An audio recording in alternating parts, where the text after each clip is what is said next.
what your role is with the Halstead? I was brought in to be a volunteer trans liaison to increase the community participation for the trans people in the neighborhood. Why was it so important for you to kind of get involved with that?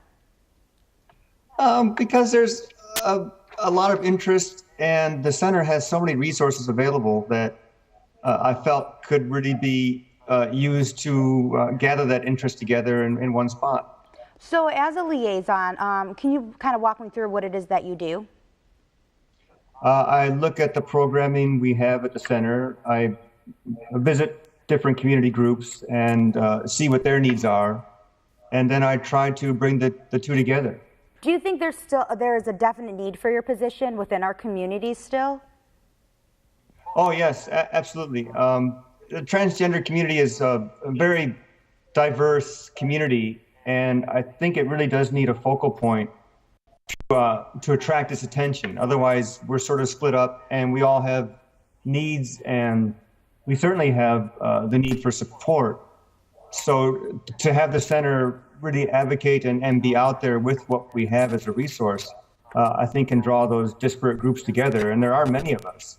It's just hard to find us all in one spot. So correct me if I'm wrong, do you work with the parent group as well?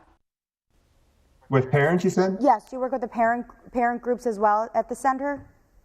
Yes.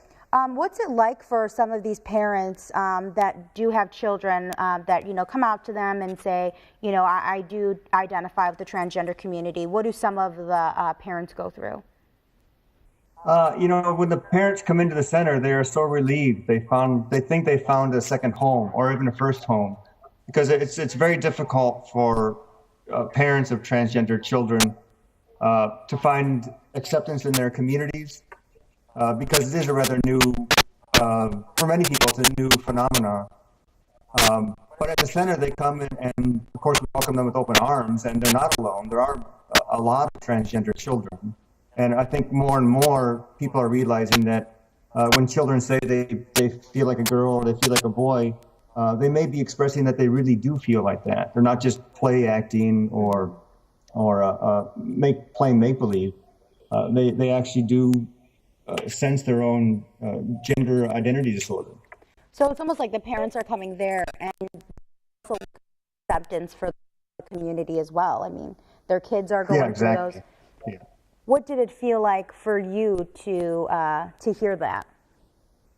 It was, I can certainly identify with the stress a parent would feel. I guess the fear, more like it. When your child identifies as transgender.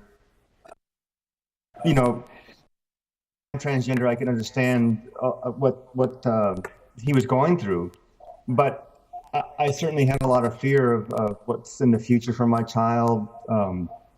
How will he be accepted or she be accepted in the future? So, and finding other parents has been also helpful for me.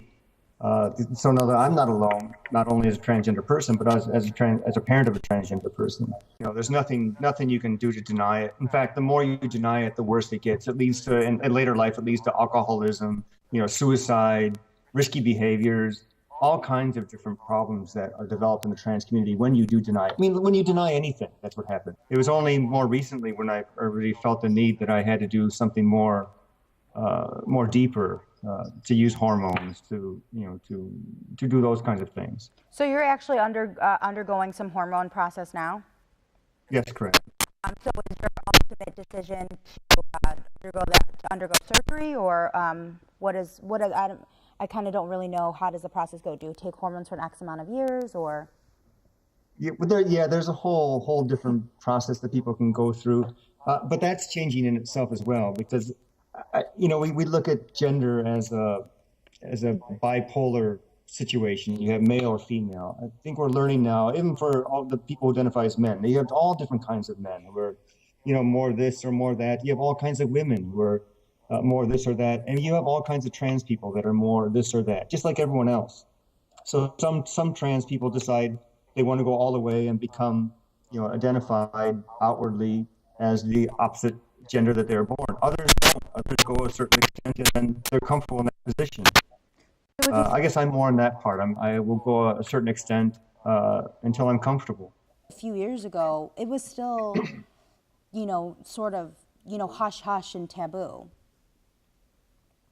Yeah, I think it's becoming much more accepted, and certainly in the psychological community, we just had the update of the manual of diagnosis, and transgender is not seen as a disease anymore. It's seen, as a condition that people are born with. So accepting that and accepting that when someone says they really feel that they are transgender, that there are things we can do about it, hormone or surgery, which is the sort of the final solution. And we have more role models. We have people in Hollywood or in the music industry who have come out, and we have authors. So there's a lot of people we can look towards now that show that yes, it's possible, it's true, it's real, and it is a path that people may have to take to enjoy their lives. I counsel people to get a good therapist. Get a good someone. I say therapist just because it's someone who you pay to listen to you. And just so you can hear yourself talk and express what exactly it is that you're feeling, how are you identifying, just to really explore your feelings about it and to know it's your life. You're the one who controls your own destiny. You have to be honest with yourself, and it really will set you free if you acknowledge who you are and are just honest with yourself. And it's not the end of the world. Really, there's a bright world out there for any transgender child or adult. There are many of us. There are more and more who are coming out, and it's not the end of the world.